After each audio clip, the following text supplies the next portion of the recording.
Assalamualaikum warahmatullahi wabarakatuh.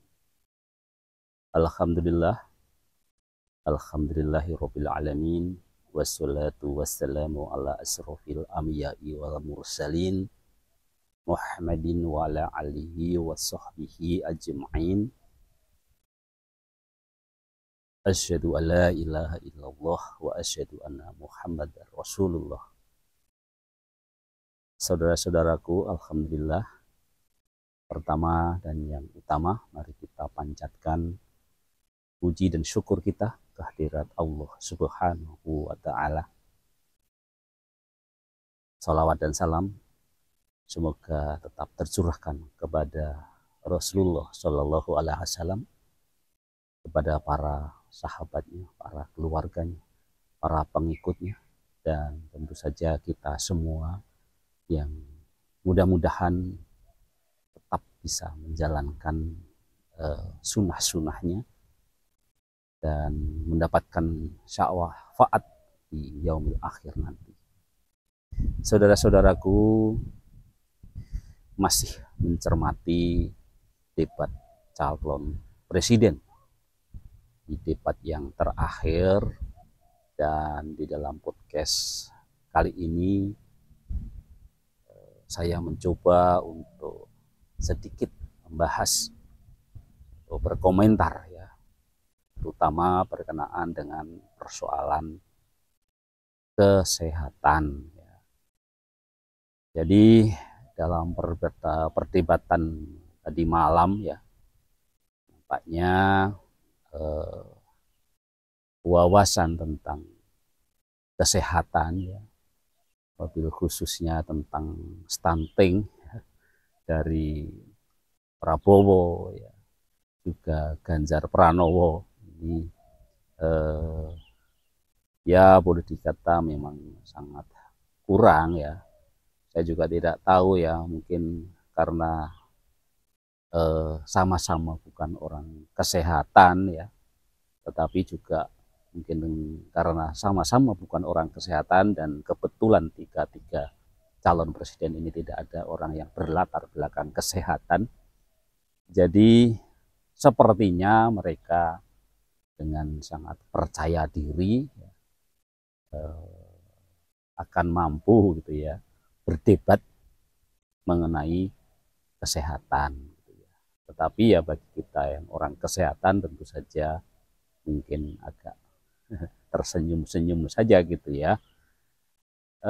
Jadi saya kira walaupun Pak Ganjar, Pak Prabowo, Pak Anies ini bukan orang kesehatan, ya mestinya ya ketika ini sedang mempersiapkan mau debat ya tolong dong belajar gitu ya, hal-hal yang pokok-pokok saja. Tentu saja saya juga bukan asli orang kesehatan ya, tetapi ilmuwan sosial yang kemudian banyak berkecimpung di kesehatan atau sosial kesehatan gitu ya,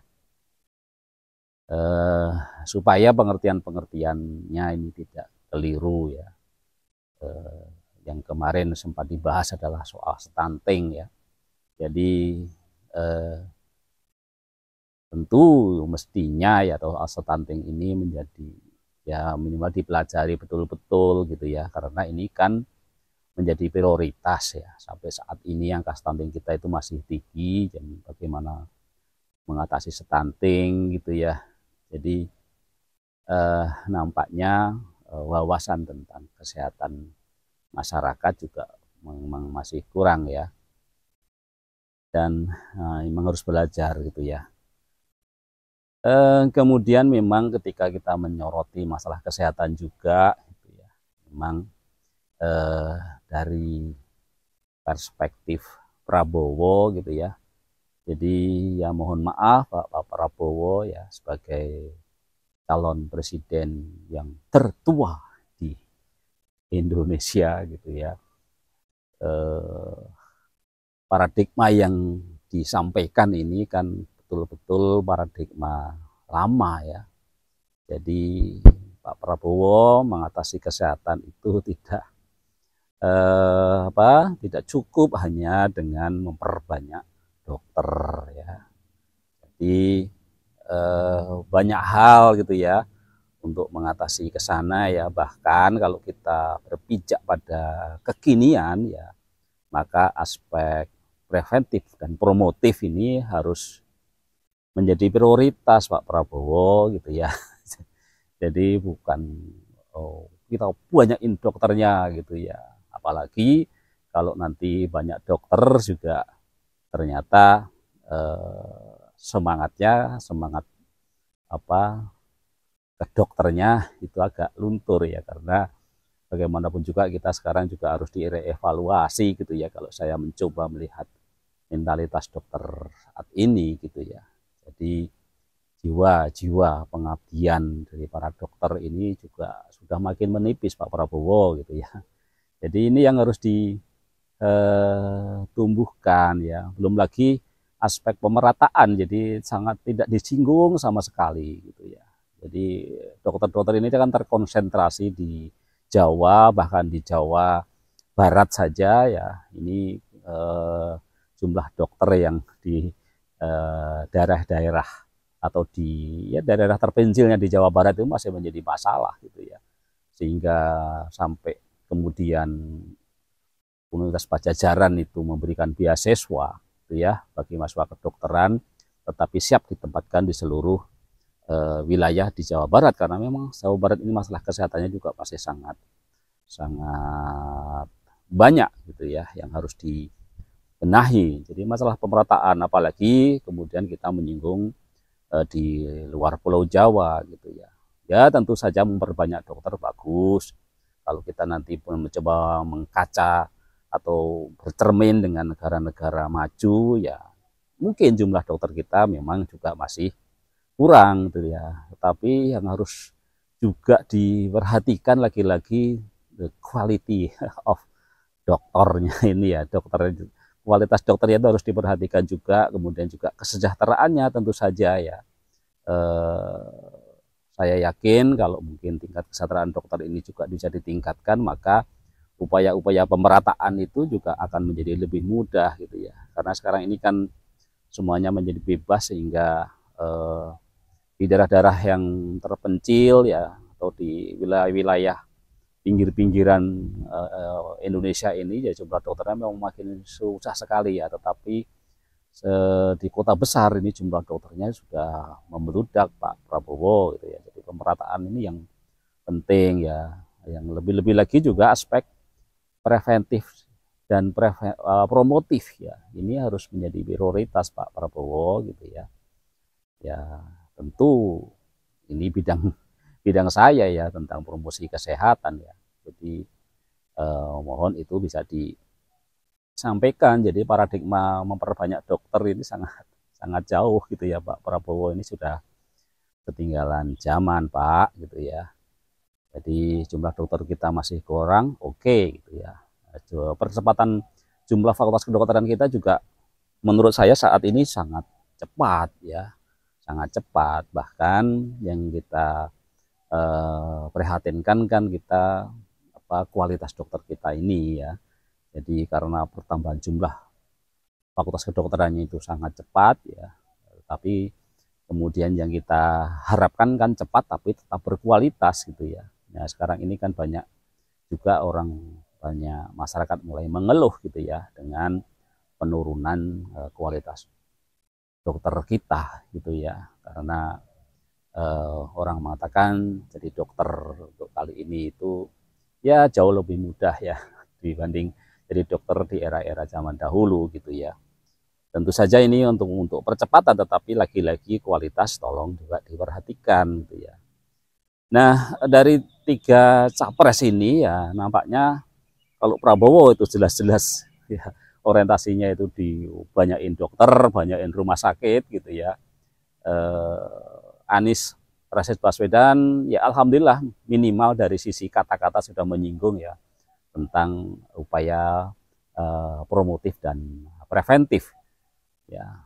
Hanya saja mungkin perlu dielaborasi lagi ya, jadi supaya masyarakat itu juga makin jelas ya, karena sampai hari ini ya PR saya di bidang-bidang preventif dan proponsif ini, masyarakat kita juga masih sangat awam ya untuk bidang ini ya, karena yang dia terjemahkan kalau orang kesehatan itu ya mengobati gitu ya, bahkan perawat pun juga di beberapa daerah terpencil itu akhirnya lebih memfungsikan diri sebagai apa mengobati pasien ya, bukan merawat pasien gitu ya, apalagi bagi kita yang di kesehatan masyarakat kan gitu ya. Jadi ini menjadi PR ya bagi pembangunan kesehatan kita ya. Memang kalau kita upaya di promotif dan preventif ini akan kesehatan itu akan mewarnai di seluruh sektor gitu ya. Jadi memang nanti di industri bagaimana kesehatannya pekerja gitu ya, di industri, di pertanian, di kantor-kantor pemerintah semuanya ya. Jadi karena memang sekarang ini kan penyakit itu sebabnya kan bukan sekedar ada kuman ya, tetapi banyak penyakit-penyakit yang karena perilaku kita yang kurang bagus gitu, atau melakukan perilaku yang kurang sehat gitu ya. Jadi itu komentar saya ya tentang poin tentang kesehatan. Ada satu lagi yang kemarin juga tidak disinggung di dalam debat capres ini ya, yaitu tentang kesehatan jiwa, kesehatan mental ya. Padahal ini di samping masalah stunting ya, kita ini menghadapi pertumbuhan atau perkembangan masalah kejiwaan ini sangat tinggi gitu ya. Bahkan kemudian orang menyebutnya juga, dan kalau kita hubungkan juga ada hubungannya ya, yang namanya ODGJ, yang orang dengan gangguan kejiwaan, orang dengan gangguan kejiwaan yang kemudian gangguan jiwa itu kemudian diplesetkan gitu ya dengan orang dengan gangguan jabatan gitu ya, dengan gangguan posisi ya, itu juga kadang-kadang memang bagian dari juga salah satu tanda-tanda dari orang yang mengidap masalah kejiwaan gitu ya. Bahkan terakhir ada berita kan ya, bahwa orang banyak BPD atau apa ya itu yang DPD gitu ya, yang ingin melihat rekam medis dari kesehatan mental dari Presiden kita Jokowi gitu ya. Takutnya gitu ya, ternyata sudah mengalami gangguan kejiwaan ya, karena sepak terjangnya kali ini ya. Karena ya secara logika ya, orang dengan tekanan yang sangat tinggi ya, termasuk juga Prabowo dengan tekanan yang sangat tinggi ini juga akan mempengaruhi kejiwaan kita. Jadi itu yang luput dari perhatian, walaupun mungkin di visi misi itu ada, tetapi di debat kemarin itu tidak ada yang menyinggung sama sekali tentang kesehatan jiwa itu ya. Saya takutnya ini karena jangan-jangan ini tidak disinggung karena dialami pada semua calon presiden kita gitu ya, masalah kejiwaan ini. Baik, saya kira sekian saja komentar saya mengenai debat calon presiden berkenaan dengan kesehatan dan kesehatan masyarakat gitu ya. Sekian, wassalamualaikum warahmatullahi wabarakatuh.